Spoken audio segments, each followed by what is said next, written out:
Det her, det er take one i en video, som jeg skal lave i dag.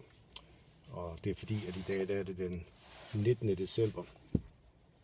Solskin, og det er småkøligt. Blæsende er det også. Og jeg skal ud og lave en lille julefilm. Brillerne, det er mine læsebriller, derfor jeg kigger lidt op rundt. For jeg har kontaktlinser på, og når jeg har kontaktlinser på, så kniver det mig lidt for at se på nær afstand. Og så kan jeg ikke rigtig, hvis jeg skal se på nær afstand, så er det ikke altid, jeg kan få tingene til at sidde helt som det skal.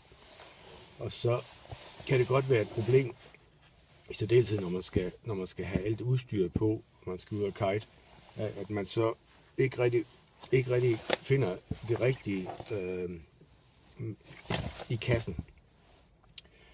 Men som sagt, så skal vi først derud af nu, og nu lige om et øjeblik, så starter jeg bilen, og så kører det ud, og så tror jeg faktisk nok, at jeg tager noget af det her af på vejen ud. Så vi klipper et eller andet sammen, der passer med det her lige om lidt.